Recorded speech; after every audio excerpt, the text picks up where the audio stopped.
السلام علیکم ناظرین، آپ دیکھ رہے ہیں لائف نیوز زندگی کی خبر کے ساتھ میں عامر آزاد۔ جیسے کہ ہم آپ کو اپنے اس لائف نیوز سے بتاتے رہتے ہیں کہ جو پاکستان کی صورتحال جس طرح سے بگڑتی چلی جا رہی ہے اور جو بھی یہاں پہ ہمارے سیاسی عدم استحکام کی وجہ سے جو معاشی عدم استحکام بڑھتا جا رہا ہے، مہنگائی بہت بڑھتی جا رہی ہے۔ تو ناظرین، میرے اسٹوڈیو میں آج موجود ہیں جناب حارث رحمان خان یوسفزئی صاحب، اور ہم آج کی صورتحال پہ جو ہمارے ملک میں اس ٹائم چل رہی ہے اس پہ تھوڑی سی بات چیت کریں گے اور آپ کو بتانے کی کوشش کریں گے وہ خبریں، وہ حقائق جو آپ کو نہیں کافی ہمارے ویورز کو پتہ، تو جن کی ہمارے اس چینل کے پلیٹ فارم سے ہم کوشش کرتے رہتے ہیں کہ ہم آپ کو وہ بھی حقائق بتائیں جس کی وجہ سے ہمارا ملک روز بروز اتنا مہنگائی کی دلدل میں دھنستا چلا جا رہا ہے۔ تو السلام علیکم جناب۔ جی وعلیکم السلام۔ اچھا حارث بھائی، آپ کا وارم ویلکم ہے، آپ ہمارے اسٹوڈیو میں آئے، آپ کا دل کی گہرائیوں سے ویلکم ہے جی۔ اور میں یہ جاننا چاہتا ہوں حارث بھائی کہ آپ پہلے تھوڑا سا اپنا تعارف کرا دیجئے کہ آپ کس طرح سے دیکھتے ہیں اس سارے سینیریو کے، اور آپ کی کیا شخصیت ہے اور کیا آپ کا ایک ہے مائنڈ کہ کیا اس ملک کے ساتھ ہو رہا ہے۔ دیکھیں جی، سب سے پہلے تو بہت شکریہ آپ کا کہ آپ نے مجھے اپنے شو میں مدعو کیا، میں اس چیز کا بہت زیادہ شکر گزار ہوں، اور ساتھ میں ہی میں آپ سے اس چیز کی ریکویسٹ کروں گا، میں آپ کو کچھ بتانا چاہوں کہ 1960 میں یا اس سے پیچھے اگر تھوڑا سا ہم چلے جائیں 1950 میں، before the resolution of Pakistan, میرے دادا پردادا وہ جو مائیگریٹ کر کے آئے افغانستان سے، ہمارا کیونکہ بیسیکلی تعلق ہے یوسفزئی فیملی سے۔ یوسفزئی پاکستان میں بہت کم ہے، اور زیادہ تر ان کی جو مطلب کہ ابتدا ہے پاکستان کے اندر، بنیادی طور پہ وہ مانسیرے سے تعلق رکھتے ہیں یہ لوگ، ایک قبیلہ ہے پورا۔ اچھا، ہجرت کے دوران آپ مانسیرے میں مائیگریٹ کر کے آپ کا قبیلہ آیا تھا، یا آپ جو یہ فاٹا کے ہمارے ایریاز ہیں یا جو یہ دوسری سائڈ ہیں جو افغانستان کے بارڈر کے ساتھ لگتی ہیں وہاں پہ آپ شفٹ ہوئے؟ نہیں، ایکچولی ڈائریکٹلی تو مانسیرے میں نہیں آئے، ایسا نہیں تھا سچ، کیونکہ ہوا یہ تھا کہ میرے جو دادا تھے وہ الہی بخش صاحب مرحوم یوسفزئی، وہ کیا نام ہے پاکستان آرمی میں تھے، کیونکہ یہاں سے ان کا بڑا لنک تھا، اور آرمی میں بڑا عرصہ انہوں نے مطلب کہ ایز اے کرنل، وہ اس ٹائم میں جب بہت کم لوگ جانتے تھے، تب تو خیر سارے رینکس آپ کے سامنے ہیں، سوشل میڈیا ہر چیز آپ کو ہر قسم کی رپورٹ ہوتی ہے، بچہ جانتا ہے کون سا رینک کیا ہے اور اس کا کیا مقصد ہے۔ لیکن پہلے یہ چیزیں نہیں ہوتی تھی، پہلے آپ کو پتہ ہے الیکٹرانک میڈیا تھا ہی نہیں، پیپر ورک ہوتا تھا، وہ بھی نہیں تھا، مینولی جو ہے نا وہ چیزوں کو بہت زیادہ خود سے ہاتھ سے جو ہے نا وہ کرنے کے لیے ایک بندہ ہوتا تھا، وہ خبر چھاپتا تھا، اور بڑی مشکل سے وہ خبر مہینوں میں پہنچتی تھی کسی کے پاس۔ لیکن اب تو خیر جدید ٹیکنالوجی ہے، every thing is totally open, and I think so کہ اب تو کسی کو اتنا بتانے کی ضرورت نہیں پڑتی۔ تو اس ٹائم ہمارے دادا جب وہاں سے مائیگریٹ کر کے پاکستان آئے، جب افغانستان کی جنگ لگی ہوئی تھی، اس ٹائم حالات کافی خشیدہ تھے، جس طرح نیٹو نے ان پہ جی نیٹو سے پہلے کی معاملات ہیں یہ بیسیکل طور پہ ان وقتوں میں بہت سے ممالک جو ہے نا اس لپیٹ میں آئے تھے، کویت بھی تھا اس میں، کویت بھی تباہ و برباد ہو گیا، اس ٹائم کی جو اس کی اکانومی تھی وہ بالکل ڈسٹرب ہو گئی تھی۔ تو خیر ابھی بھی آپ کے سامنے ہی ہے جو افغانستان کے حالات ہیں۔ میں آپ کی بات کو تھوڑا سا ایک کویشچن ایڈ کرتا چلوں حارث بھائی ادھر، کہ جو آپ نے اتنا ڈیپ تھوڑا سا یہ ایک ہمیں ایک میپ دکھایا ہے، اس میں آپ کیا سمجھتے ہیں کہ جو مسلم کنٹریز کے اوپر ہی یہ برڈن اور یہ فسادات اور یہ پرابلمز کیوں اتنی جلدی حاوی ہوتی ہیں؟ مغربی ممالک میں وہ لوگ کیا اسٹریٹجی اپناتے ہیں، وہاں کی عوام کیا اسٹریٹجی اپناتے ہیں کہ ان کا ملک زیادہ دیر تک ڈسیبل نہیں رہتا؟ اگر کوئی غلطی کرتا ہے یا کوئی گناہ کرتا ہے یا کوئی معاملات کرتا ہے، ان کا جو جسٹس سسٹم ہے وہ بہت اسٹرانگ ہے، کہ آیا یہی وجہ تو نہیں کہ جو جتنے بھی ملک اسلامی کلیپس کر جاتے ہیں یا کر گئے ہیں ان میں جو پاور آف لا کی کمی ہے؟ کیا سمجھتے ہیں؟ دیکھیں جی، میں سمجھتا ہوں کہ ساری چیزیں ڈپینڈ کرتی ہے آپ کی جو سسٹم جو ہوتا ہے انٹرنل سسٹم، اس پہ ڈپینڈ کرتی ہے کہ آپ کا جو نیشنل انٹرنل سسٹم جو ہے وہ کتنا مضبوط ہے، آپ کا ڈومیسٹک لیول کتنا اسٹرانگ ہے، آپ نیشنل لیول پہ اپنے آپ کو کیسے پریزنٹ کر رہے ہیں۔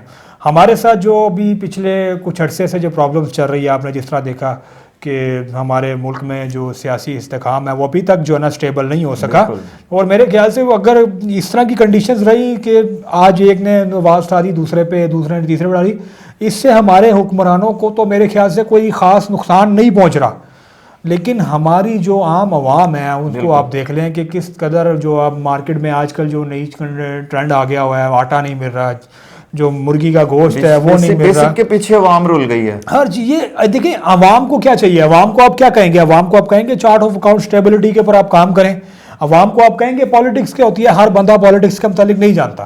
لفظ پالیٹکس کا مطلب سیاست ہے, لیکن سیاست کی گہرائی کیا ہے کسی کو نہیں پتہ, یہ سیاست دان ہی جانتا ہے. عوام کو صرف یہی کنسرن ہوتا ہے اپنے حکمرانوں سے کہ خدارا اگر آپ کو ہم لوگوں نے کوئی بھروسہ کیا آپ پہ, آپ بھروسہ کیا, آپ الیکٹڈ یا سلیکٹڈ جو بھی آپ چیز کہہ لیں, آپ اس طرح ہو گئے ہیں کہ خدا کے واسطے آپ اس ملک کا نظام چلنے دیں, اس عوام کے اوپر رحم کریں. عوام پستی جا رہی ہے, غریب کے اب تو مڈل کلاس بھی پس گیا بھائی. تاجر دیکھیں سرمایہ کار کے پاس پیسے نہیں ہوں گے, اس کا ڈائریکٹلی اور انڈائریکٹلی جو ایفیکٹ ہے وہ غریب کے اوپر پڑے گا. اور جو پڑ رہا ہے ابھی آپ کے سامنے جو فیکٹریز کی حالت ہے, جو انڈسٹریز کی حالت ہے, ڈے بائی ڈے انڈسٹریز بند ہو رہی ہیں, فیکٹریز بند ہو رہی ہیں, حالات آؤٹ آف کنٹرول ہوتے جا رہے ہیں. تو ان تمام تر کنڈیشنز کے اندر میں نہیں سمجھتا کہ کسی بھی ملک کی ترقی ہو سکتی ہے. بڑی قومیں ہیں, آپ دیکھ لیں افغانستان کو دیکھ لیں, یہ میں مسلم کنٹریز کے حوالے سے آپ نے مجھ سے سوال پوچھا, میں اسی کے بتانا چاہ رہا ہوں کہ آپ دیکھیں کہ کون سا ایسا مسلم کنٹری ہے جو کہ اپنے پاؤں پہ صحیح طریقے سے کھڑا ہوا ہے, کیونکہ اس کو کھڑا ہونے دیا جاتا ہی نہیں ہے. اگر وہ کھڑے ہونے کی کوشش کرتے ہیں, کچھ اپنے افراد ہوتے ہیں, کچھ انٹرنلی چیزیں ہوتی ہیں جو ڈسٹرب کر دیتی ہیں, کچھ ایکسٹرنل تو آپ سمجھ لیں نا کہ قرآن میں بھی لکھا ہوا ہے کہ یہود و نصارہ دوست نہیں ہیں. بالکل. تو ہم کیسے ایک چیز کو مان لیں.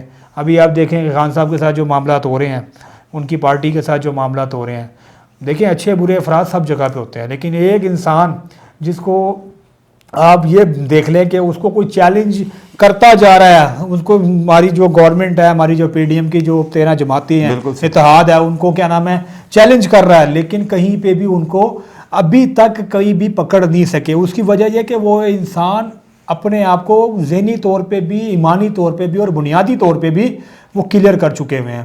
ان کو پتہ ہے اگر دیکھیں اگر میں غلط ہوں گا نا, مجھ سے ایک سوال پوچھا جائے گا, اگر میں اس میں گھبرا جاؤں گا تو اٹس مینس کہ میں غلط ہوں. اگر میں اس کا جواب دے دوں گا اور مجھے پتہ ہوگا کہ ہاں یار اگر میری انویسٹیگیشنز بھی کرتے ہیں, مجھ سے کوئی سوال کوئی اچھی کوئی چھان بین کرتے ہیں, کیونکہ مجھے پتا میں غلط نہیں, میرا اللہ جاتا ہے. آپ کو ہر طرح سے وہ انہوں نے اپنے احتساب کے عمل کو اپنے سے سٹارٹ لیا ہے.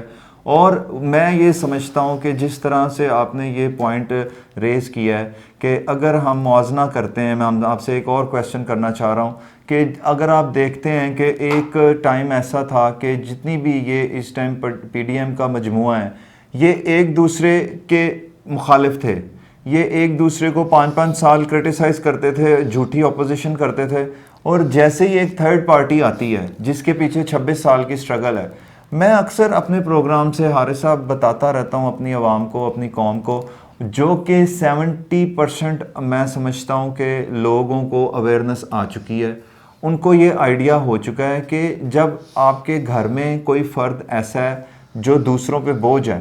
اب گھر کی مثال دے رہا ہوں میں اس ٹائم آپ کو. میرے سوال کی کنڈیشن ایسی ہے کہ ہم نے موسٹلی اپنے گھروں میں دیکھا ہے کہ جو بندہ یا جو بچہ اپنے پیروں پہ کھڑا نہیں ہو پاتا تو اس کو سمجھایا بھی جاتا ہے اور اس کو ایک وقت آتا ہے طریقے سے ٹھیک بھی کر لیا جاتا ہے اور معاملات اوکے چلنا شروع ہو جاتے ہیں, جیسے آپ موویز میں بھی دیکھتے ہیں. لیکن ہمارے ملک کے حکمران, اسلامی جمہوریہ پاکستان کے حکمران, جو پارلیمنٹ میں کھڑے ہو کے, جو عدالتوں میں کھڑے ہو کے, جو ہر جگہ پہ پہنچ کے اپنے آپ کو اتنا پارسا اور اتنا صاف ستھرا پیش کرتے ہیں, اور ہماری عوام دیکھیں کتنی معصوم ہے کہ وہ ان کے چنگل میں آتی رہی عرصہ 30 سال سے. تو اب آپ کیا سمجھتے ہیں کہ جس طرح سے ایک بندہ فریاد کر رہا ہے کہ اس ملک کی اسٹیبلٹی صرف اور صرف صاف اور شفاف الیکشن میں ہے, تو وہ اتنے عرصے سے نہیں ہو پا رہے. کیا لگتا ہے آپ کو کہ جو وہ مانگ رہا ہے وہ ایک تو ٹھیک چیز مانگ رہا ہے, اور دوسرا اس کو کیوں نہیں یہ سسٹم دے رہا, اس کے اوپر کیا کہیں گے؟ دیکھیں جی عامر صاحب, پہلے ابھی آپ نے سوال کیا کہ ہماری عوام کو 30 سال ان لوگوں نے چونا لگایا, سب نے مل کے باری باری ان کو بیوقوف بنایا. صحیح. ایکچولی غلطی ہماری ہے. میں بھی بحیثیت عوام, بحیثیت ریپبلک آف پاکستان, میں خود بھی اس بات کا اعتراف کرتا ہوں کہ میں بھی شاید ان غلطیوں میں شامل ہوں گا, ڈائریکٹلی یا انڈائریکٹلی. دیکھیں بریانی کے اوپر, ایک بریانی کی پلیٹ کے اوپر آپ ووٹ دے رہے ہیں, آپ پیسے لے کے ووٹ دے رہے ہیں, یعنی کہ آپ کو پتہ ہی نہیں کہ ووٹ کا تقدس کیا ہے. آپ اپنے ووٹ کا تقدس کی پامالی خود کر رہے ہیں, آپ خود ان لوگوں کو موقع دے رہے ہیں. آج جب 2013 کے الیکشنز میں میں نے بحیثیت پاکستان میں اپنا جب اڈلٹ ہوا ویلڈ ہوا 19 ایئرس میری کمپلیٹ ہوئی, I think so I was 21 years old when election was present in 2013. تو میں نے اس میں ووٹ کاسٹ کیا. میں نے 2013 میں تحریک پاکستان تحریک انصاف کو میں نے جو ہے پریزنٹ کیا الحمدللہ, اور میں نے بڑی ایفرٹ کی اس مطلب کہ اس پارٹی کے ساتھ میں بڑا عرصہ چلا. میری بہت اچھے یعنی کہ میاں اسلم اقبال صاحب ہمارے ایم پی ہیں, ان کے ساتھ میں 1-2 باری میری ملاقات بھی ہوئی ہے. اس کے بعد شعیب صدیقی, ایون کہ میرا ایک دوست ہے کلیم حفیظ, میں آپ لوگوں کو ویورز بتانا چاہوں گا, میرا بڑا اچھا دوست ہے, میرا کلاس فیلو بھی رہا ہے وہ. آج وہ اس ٹائم ماشاءاللہ گورنر ہاؤس میں IT ڈپارٹمنٹ کا ہیڈ ہے, اور انفارمیشن ٹیکنالوجی کے اندر وہ اس ٹائم بڑے کارنامے دے رہا ہے. اس کو وزیر اعلیٰ پنجاب عثمان بزدار صاحب نے پہلے ہائر کیا تھا. ابھی پیپلز پارٹی کا نون لیگ والوں نے اپنی گورنمنٹ میں 2-4-5 دن یا جو 6 دن ان کی گورنمنٹ رہی ہے پنجاب کے اندر, انہوں نے اس کو آؤٹ کیا. دین اس کے بعد پھر وزیر اعلیٰ صاحب جو ہے نا وہ جو ایک نیوٹرل ہو کے کہتے ہیں آپ کے الیکشن جیت کے آئے ہیں, اور اعتماد کا ووٹ لے کے جب وہ واپس آئے تھے پھر انہوں نے دوبارہ اس کو ہائر کیا. وہ کام کرا, میری اس سے کافی بار بات چیت ہوتی رہتی ہے اور مجھے بتاتا رہتا ہے. لیکن جب تک ہم ٹھیک نہیں ہوں گے نا یار, ہم نہیں کہہ سکتے کہ یہ غلط ہے. کیوں؟ یہ بھی پاکستانی ہے, ہم بھی پاکستانی ہیں. ہمیں سوچنا چاہیے جب ہم ووٹ کاسٹ کر رہے ہوتے ہیں, ہمیں یہ اپنے ذہن میں رکھنا چاہیے کہ اگر ہم اس کو غلط طریقے سے کاٹ کریں گے تو اس کا رزلٹ کل کو غلط آئے گا. جیسے ابھی ہمارے ساتھ جو سازش ہوئی, جو معاملات ہوئے, جو رجیم چینج ہوا, اس کے اندر آپ نے دیکھا کہ پاکستانی تھے نا, کوئی باہر کے لوگ تو ان کو کہتے کوئی انڈین تھا, کوئی کہتے کوئی اسرائیلی تھا, کوئی فرانسیسی تھا, کوئی بھی ملک کا باشندہ تھا. اللہ کے بندو, آپ کا اپنا ہی ملک کا بندہ تھا. نواز شریف آپ کے ملک کا ہے, شہباز شریف آپ کے ملک ہیں, اسحاق ڈار, زرداری صاحب, بلاول بھٹو, یہ سب لوگ آپ کے ملک کے ہیں. یہ یہیں پہ پیدا ہوئے ہیں, انہوں نے مر کے ادھر ہی دفن ہونا ہے. کسی نے یہاں سے باہر نہیں جانا. ہم نے بھی مرنا ہے, ہم نے بھی یہیں پہ دفن ہونا ہے. لیکن خدا کے واسطے غریب کے متعلق سوچیں. جو اس ٹائم میرے جیسا غریب, آپ جیسا غریب, ہم سب ہی غریب ہیں اس ٹائم. کوئی امیر نہیں ہے, کوئی کچھ نہیں ہے. لیکن میری یہی ریکویسٹ ہے حکومت پاکستان سے بھی, ہماری عدلیہ سے, ہماری آرمی سے, کہ پلیز آپ سٹینڈ لیں اس کے لیے. ہمارے ملک کے حالات ڈے بائی ڈے بدتر ہوتے جا رہے ہیں. ہم نہیں سمجھتے کہ شاید ہم اس کنڈیشن کے اندر سروائیو کریں. ابھی میں آج کی بلکہ خبر دیکھ رہا تھا کہ کراچی میں ایک لڑکی نے باقاعدہ طور پہ اپنا بیگ جو ہے وہ سی ویو کے اوپر رکھا, اور اس نے دو دریا وہاں پہ اس نے پانی کے اندر جمپ لگا دی. اس کی وجوہات کیا ہو سکتی ہے؟ کراچی میں روز دن دہاڑے آپ جاب جو تھی وہ کوئی جاب کر رہی تھی گورنمنٹ کی, اس کو اس جاب سے برخاست کر دیا گیا تھا. اور اب سچویشن یہ ہے کہ 8 لاکھ پاکستانی حارث صاحب جو اس ملک کو چھوڑ کے جا چکے ہیں, جو اس ملک کے حالات ہیں. تو ویورز, ہم آپ کو یہ انفارمیشنز ہمیشہ دیتے رہتے ہیں صرف اسی وجہ سے کہ ہمارا پاکستان اس ٹائم ایک ٹرننگ پوائنٹ پہ کھڑا ہے. اور یہ ٹرننگ پوائنٹ ایسا ہے کہ اگر اس وقت اس ٹرننگ پوائنٹ کو ہمیں اچیو کرنا ہے بینگ ایک نیشن, تو ہمیں واقعی جو حارث صاحب نے بڑی اچھی باتیں کی کہ آپ کو سوچنا پڑے گا کہ کس طرح سے آپ کی جو ایک سمجھ ہے اس کو یہ جاننا پڑے گا کہ جو صحیح لائل اس ملک کے ساتھ جو بندہ ہے, یا جو وہ کوئی بھی جماعت ہے, آپ کے پاس ایک سالڈ ریزن ہونی چاہیے ووٹ کو وجہ دیں. جو ہمارا سیگمنٹ ہے جب ہم آپ کو بتاتے ہیں کہ آپ نے کبھی بھی ووٹ کو کوئی بھی, یعنی کہ ووٹ الیکشن ہوتے ہیں تو آپ کے پاس ووٹ جس کو کر رہے ہیں اس کے لیے آپ کے پاس ریزن ہو کہ ہاں میں نے اس بندے کے لیے ووٹ کیا ہے اس ریزن کی وجہ سے کہ یہ میرے ملک کے لیے بہتر ہے. تو یہ آج کا ناظرین سیگمنٹ ہے. انشاءاللہ آج ہم حارث بھائی کا بڑا شکریہ ادا کرتے ہیں, انہوں نے اپنے قیمتی ٹائم میں سے ہمارے ساتھ تھوڑا سا ٹائم سپینڈ کیا, اور اپنی نیکسٹ ویڈیو میں پھر حاضر ہوں گے. ملکی سچویشن کو, ملکی حالات کو جیسے ہم آپ سے بیان کرتے رہتے ہیں, ووٹ کو وجہ دو ہمارا سیگمنٹ ہے. تو یہ ایسے ہی چلتا رہے معاف کیجیے گا, ایسے ہی چلتا رہے گا, اور ہم آپ کو بتاتے رہیں گے حقائق جو اس ملک کے ساتھ ہو رہے ہیں. تو نیکسٹ ویڈیو سے تک کے لیے اجازت دیجیے گا. اللہ حافظ. پاکستان زندہ باد.